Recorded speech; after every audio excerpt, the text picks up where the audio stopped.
Hello, and welcome to What's Your Story? I'm Judy Mario, your host, and today we are going to have a fabulous guest for you. You're really going to enjoy her.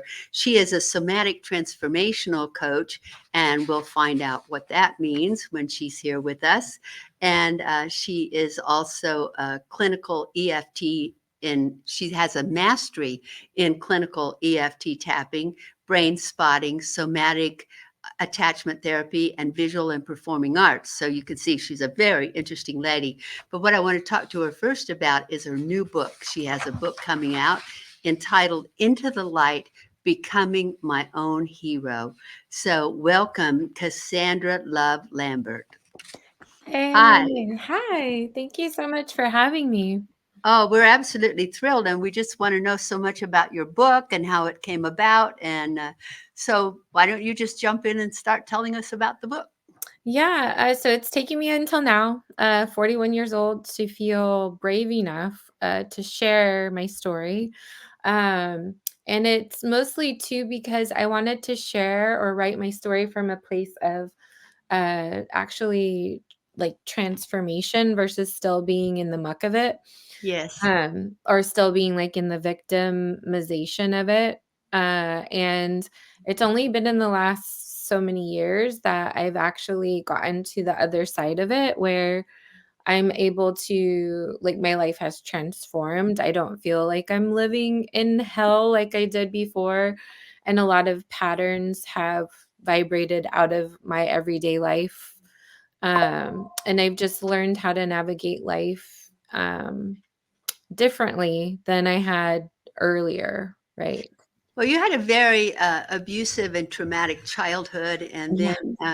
and then you lived in, as I understood it, you lived in some foster homes, and that wasn't a great experience either. And then you've had some adult experiences that have not been so wonderful. Yeah. So, if you don't mind, you could share a little bit about that with us and talk about why you that I love the title of your book, Into the Light, Becoming My Own Hero. So, why did you become your own hero? How did you do it? What was the transformational thing that made you switch and say, "Okay, I've got to be my hero now"? Yeah, well, I realized even so little, like, I used to pray on the side of my bed hoping someone would come save me and my family and make everything better. And as I got older in my 20s, that actually got me into really abusive relationships because, Prince Charming coming to save you is usually an abusive person. Yes. So I learned the hard way that the more that you wish for someone or something to come save you, the more it kind of opens you up to be victimized again. And you really have to become your own hero. And also, the more that I wished for things to be easier, the more that also kind of kept me stuck in that pattern of, getting into those relationships with people who were more abusive in tendency or like manipulative. And really, a huge turning point for me was becoming a single mom. It was a turning point for me too because I had done a lot of, like, I've been on the healing path for almost 2 decades, and I had done a lot of personal development and a lot of therapy, and a lot of like woo woo healing stuff. So, stuff with energy work or crystals or this and that. Yes. However, when I had my daughter, I really saw that none of those things got to the roots of what I went through. And I saw that because having her just brought up everything to the surface as if I had done no healing work at all. And it was really scary because I'm like, oh my goodness, I have to protect this being and in this world where I always felt so unsafe. And that's actually what guided me, one, to repair my relationship with a higher power. And through repairing that relationship with God, creator, universe, Mhm. everyone has a different, way they connect with it. It led me to somatic work, which is the clinical EFT brain spotting and somatic attachment therapy. And when I saw that things in my life were truly transforming, like I wasn't having certain triggers anymore, or like certain patterns in my family just weren't pulling me back into the same pattern that they had before, or like I was able to say no where before I wasn't, right? Like I was more people pleaser and shy and stuff. Yes. I felt convicted, and so I had to get certified. And then I created my Pain into Power process where I help women work through their stuff and transform their pain into power and become their own heroes. And somatic means what? I think it means like releasing pain from the body through therapy. Is that right? Well, it's so somatic work means we're addressing the trauma or the emotions that are stuck in the body. So there's a really great book. I recommend it to everyone, honestly, because we all have been through something traumatic. It's called The Body Keeps the Score. And really, it just gives you an idea of how our body just holds on to things that we go through. A lot of times, trauma gets stuck in our body as unprocessed cortisol in our fat cells. And so you have to find ways to somatically release it Mm. and feel your way through. So, what's hard is a lot of people do everything to avoid feeling, especially the painful things, and that actually keeps you stuck because you can't think your way out of something that is a feeling, and you have to feel your way through. And so, clinical EFT is just one way that's gentle that allows you to feel your way through and feel those really big, hard feelings that maybe you've been avoiding your whole life, so that whatever that thing is, that memory or whatever, it doesn't have that control over you anymore. Right, right. Can Yeah. you share a bit about your pain into power process? Because I know you walk your clients through it. How does it help them, and what kind of results have you seen with the Yeah. clients? Yeah. So my pain into power process really helps women begin to one reconnect with their bodies because they might be totally disassociated or living in their head or purely in logic because that's been safer for them than actually being in their body or feeling anything because they feel so unsafe. And so, one thing is just really reconnecting them to their body. And that's important because our body is like we want to befriend our body and our emotions because they're messengers. They give us messages, they let us know like danger, danger, like that person's not right with that person or that situation, right? And so it's like reconnecting this relationship with them and their body, right? Because then that also helps them open up to their intuition. I also help them. A lot of times I get clients who are really high in anxiety or fear is running their life. And so we work on balancing out their nervous system so that they can be more in their thinking brain to make choices. Because if they're living in fight or flight or fawn or freeze, they're making choices from survival or trauma response versus making true choices that are responsive. And if they're in that state of like fight or flight and survival, it's more of a reaction to life, right? So it's just a different way of being with life too. So we regulate their nervous system, and then I get them to start using certain tools to just really help them feel more balanced in their day-to-day life so they have more resilience. And so they can be more flexible when those curveballs come versus getting swept away down a spiral and being stuck there for a week or a month, or using all their old coping strategies that might be sabotaging them as well. So there's like a lot of layers to it, right?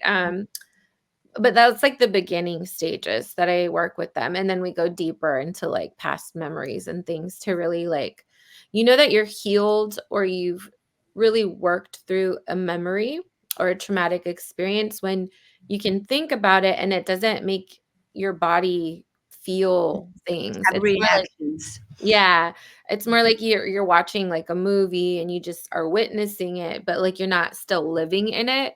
Mhm. And that's a really great indicator if you're like, "Oh, yeah, when I think of that memory, I feel sick still," or, "Oh, it's making my heart hurt." It means that there's a part of you still reliving that memory and stuck there over and over in your subconscious, whether you're aware of it or not. Yes, yes. Now, do you address this process in your book? Is your book your story simply, or does it also go into how you overcame things and that people can also do that? Could they walk away after reading your book, not only from knowing your story, but knowing maybe better how they can help themselves? Oh, for sure, yeah. My book is more like a map. Like, I want it to be like a map where, like, while you're reading about what I'm going through, you'll also be, like, connecting dots to your own life of resonance, and then, like, I'm gonna really paint the picture of, like, how I got out of it and transformed it all, right? And just very vulnerably and transparently. So I'm sharing things in this book that I haven't shared openly, before. I mean, I made a lot of mistakes. I didn't have that guidance that I wish I had had. And so I made a lot of mistakes, especially in like relationship stuff. And I learned a lot of things the really hard way. And so if I can help people, shorten their time Shorten instead their of learning curve, huh? yeah, sure. Learn through my mistakes, please. Yeah, and also it just it gets really frustrating when you go through a lot and you really want healing and you're trying all the things and nothing's working. It can make you feel hopeless or like what's wrong with me. And so I'm hoping that by reading my story too, it helps people who are frustrated. They have been trying to heal, and maybe the things they've been trying haven't really gotten to those roots. I hope that this opens that up for them so they can Mm. maybe try some of the things that I talk about that they haven't tried. I know you've been through a lot in your life. Could you share a moment that was so pivotal that it catapulted you into this path you're on now? Yeah, I mean, it was really becoming a single mom. I was at a crossroads. I foresaw that the dad wasn't going to be around. Like I just foresaw it. We had even did like a medicine journey with a shaman, and this is like before my daughter. I was trying all the other kind of healing things. And I just foresaw though in the ceremony that he wasn't opening his heart. We weren't like he wasn't going to be a part of the process because also I set the intention of wanting to heal from the wounds of being sexually abused as a child. Because the aftermath of that has been with me my whole life. It's kind of become a soul contract and part of my purpose because it's just so damaging what that does to a child. Um, so having my daughter, I literally was starting life over from scratch. And I was faced with the choice, do I have her? Do I not? Like it was a total unknown path. And I knew like it would be really hard, but I knew that it was a yes. And so I went down the path. I had to move back to my mom's. And being at my mom's was interesting because it was also like having to take steps backwards. And it Mm. was like reliving, parts of my childhood all over again because those same old family dynamics that weren't healthy came to the surface, of course. And I also was like they had their house stripped, right? Like it was concrete floors, the walls were stripped because they were in this like renovation for a while. And it was just so like metaphorical to my life because I was this super pregnant lady sleeping on an air mattress on a concrete floor with bags of my stuff just like around. And I felt like a failure, but I had this baby, this like life growing in my tummy. And I knew that like no matter what, like I had to make changes and I had to figure it out because for my baby. And so she became my why. And from that place, I confronted like my anger I had towards the higher power. I was angry. If there was a higher power, where the heck were you when I was a kid? Why did you allow me to go through all these like really nightmare things? I felt forgotten. And every time I took a step toward creator, I know it's this omnipresence, it's mystery, I know that like even reading the Bible, like when I was little, I was like, what the heck is this? I can't make sense of none of this. And then all of a sudden reading it at this point in time, like I was just getting downloads and it was making sense finally. And yeah, that guided me to the somatic work. Um but that was the most pivotal moment because also what came out of that was I was birthing my daughter, but I was also birthing my first business that was successful, which was me becoming an artist. See love and spreading love one brushstroke at a time. It started as just like I thought it was just this thing to do for the time being, but it kept growing and growing and growing. We ended up working with Google and Uber and like all these big companies in SF. And it was like a thriving business for 10 years. I was helping other single moms, make supplemental income, and it would have kept going. And then the pandemic happened. Yes, yes. That pandemic happened to all of us. It wasn't very fun. Yeah, and so then it was crazy though, is like it just felt like everything was so divinely guided because I had bumped into the EFT way before the pandemic happened, so I was already on my way to getting certified with it. So when it happened, it just kind of forced me to move into actually serving people in that way, because I would have been a student forever because I just love the stuff. But like the universe and God had a different plan for me. Yes, I see you grew some angel wings Yes. behind you there. Yeah. Why do you have those angel wings on your chair? Yeah, so the chair, even without the wings on him, it kind of poked out like it had wings, and one of my clients was like, "Oh my god, it looks like wings behind you. You totally need to put wings on your chair." And so I listened to her, and everybody loves the wings, and I can't imagine not having the wings. Yeah, they're really fun. They're really Yeah. fun. Do you stand there and get your picture taken with your wings often?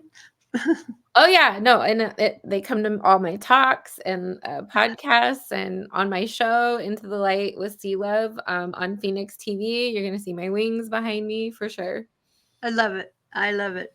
So, what have you found most helpful in navigating life toward your dreams and toward thriving?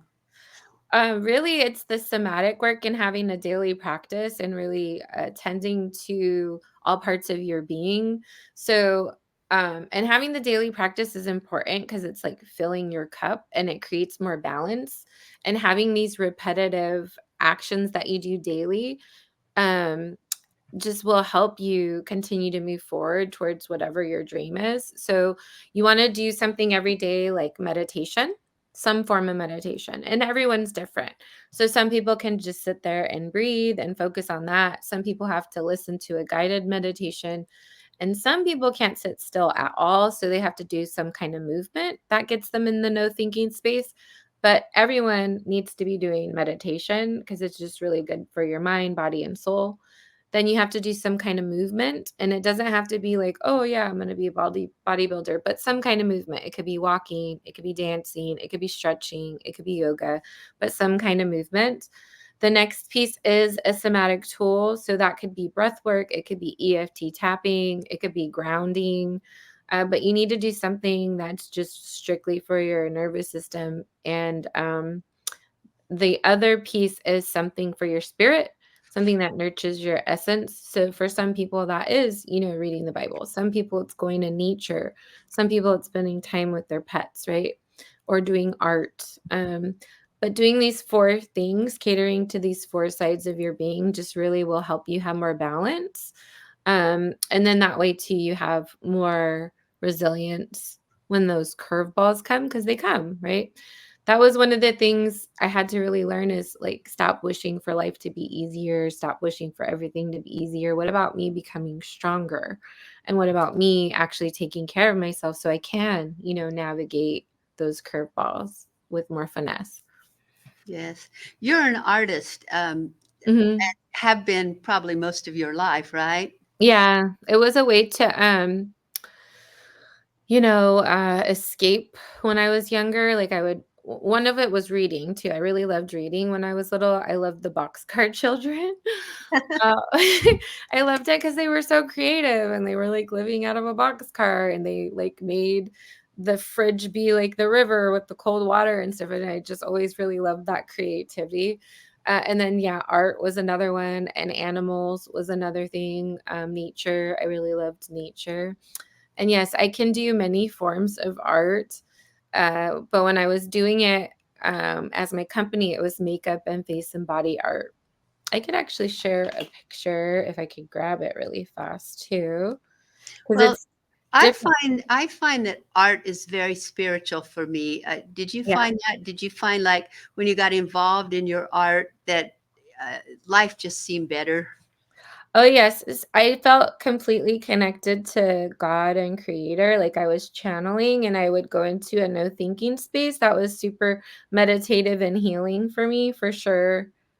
Um, don't know if you can see that. Oh, we can kind of see it. Yes, yes. Oh, I Yeah. love it. So, Yeah. all kinds of facial art and makeup and body art. Mhm. Yeah.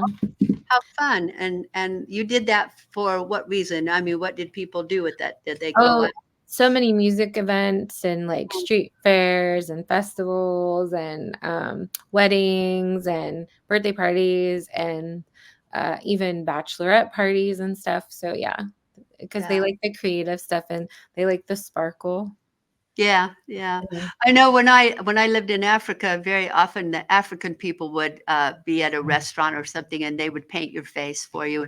I always loved it. I always had them do it, and then I walked Yeah. around like that all day thinking I was cool. Yeah. Yeah. Yeah, I Yeah, love that.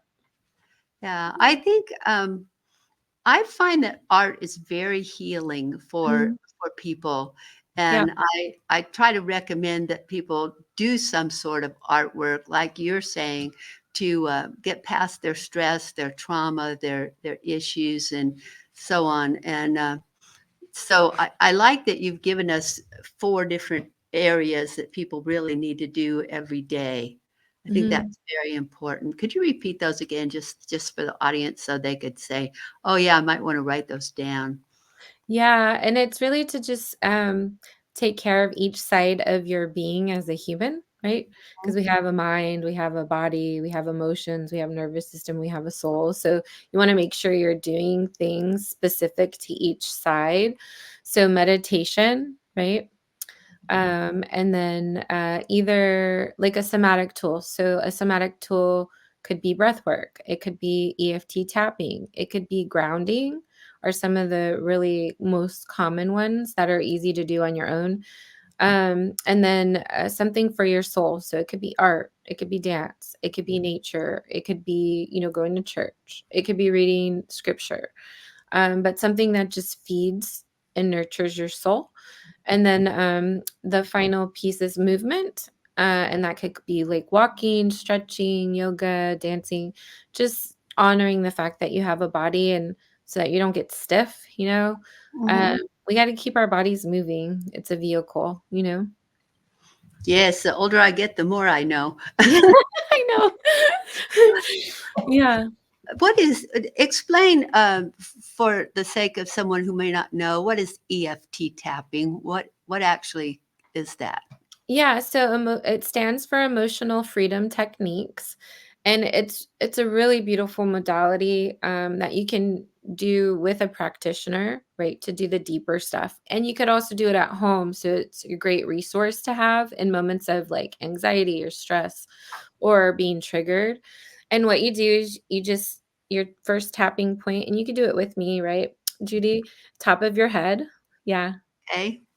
The next point is the front of your eyebrow hairs. Yeah. These are also acupressure points. And Okay. yeah, the next one is side of your eye. Yeah. And then under your eye, under your nose, your chin. And the next point is a little bit under your collarbone. There's a soft spot, so you can tap right there. And Again, what does this do for me? it helps one, it cuts off the signal to your amygdala, so it stops pumping your body of cortisol. Ah, And then it kicks on your vagus nerve to help introduce relaxation to your body. And then the next one is under your arm. And so those are the points. And so, like, if you're feeling anxiety, you can just do this and set a timer for 5 to 10 minutes and just breathe and tap on these points. That's like one way you can do it. Another great way to do it too, and it's great to teach kids this actually, if they're feeling angry, turn on some loud music, stand up, do your tapping, stomp your feet, but say all mhm. the things that you wouldn't say to someone's face, like, I can't believe Ooh, they said this and blah, blah, blah, blah. But it's just really honoring what you really feel. And that self validation is what brings down the activation. Yeah. Oh, I'm so glad I asked that question because that's really wonderful information for us to have. Mhm. I think that would be great for me to stand and play loud music and yell at somebody and do that all at the Yeah, same yeah, time. and do it Of 'cause course, that of there's course, I not don't want real this repercussions, yeah. of Right? course, You're I not don't gonna want this get somebody to hear me yelling at them, right? I just do that in, like, Yeah, do privately it, and about then it home. allows you to be fully expressed and that like, feel what you're feeling and express it fully without necessarily the reverberations of consequences. Right, right. Yeah. Yeah. Now you're going to be speaking at the Women Thrive conference this year. I spoke there last year and it was such a Mhm. wonderful experience. You're already involved in the process and doing the showcases and everything. When is Yeah. the actual conference going to happen? It's next year in March, I believe. I could get the Mhm. exact date for you, but yes, 2025 in March. So yeah, we've been in the process with the ladies. It's been so fun because people are from all over the world. And it's just so like the connection there with all the stories of what everyone's been through and overcome. It's some really amazing souls that get drawn. They're so good. Yes, Abigail and Raimonda are so good at choosing women, right? yes, yes. Mhm. It's a phenomenal group. I know that I absolutely loved being a part of it. We had one lady there that kept saying she was the oldest woman in the group. Well, she wasn't. I was, but I kept my mouth shut because I didn't want everybody to know that. But Yeah. it was just really a wonderful experience, and to meet all the fabulous people that are a part Mhm. of it. Good for you. I'm glad that you're going to be speaking there. Yeah. Would you like to tell our audience where they can find you online so that because you're on the other side of the world from us, I think. Oh, yeah, I'm in Texas. Oh, where are you in Texas? I'm in the Woodlands, so it's a suburb of Houston. Ah, Yeah. So, yeah, you can find me my website is www Cassandra with a C and 2 S's, lovelambert.com, or you can find me on Instagram at C_love_Lambert. Yeah. wonderful. Okay. And John will probably put those up. He usually does that on the screen for people so that they can have it. What one last thing would you like to leave us with? Just if you're in a dark place, right, and you feel like you're losing hope, um, just turn off all the noise and turn inward. Take care of yourself and really take a step toward whatever that higher power is for you, Mhm. because then it will take a step towards you and it will reveal the next step for you. That's very good advice. I Mhm. think I'm going to leave it right there because that is excellent advice. Thank you, Cassandra, for being with us today. I've really enjoyed this interview. I wish we had a lot more time, but maybe you'll come back again sometime real soon. Yeah, Teach us yeah. something else besides tapping. I love it. I love it. So thank you so much. Thank you too. Thank you for having me. And thank you for being with us here today. I hope you enjoyed this session. And I want you to be sure to look for Cassandra's book. It is entitled Into the Light Becoming My Own Hero. And it's a book I'm sure that many of us are going to be excited to read to learn how to turn our pain into power. So thank you for being here, and we'll see you again next time.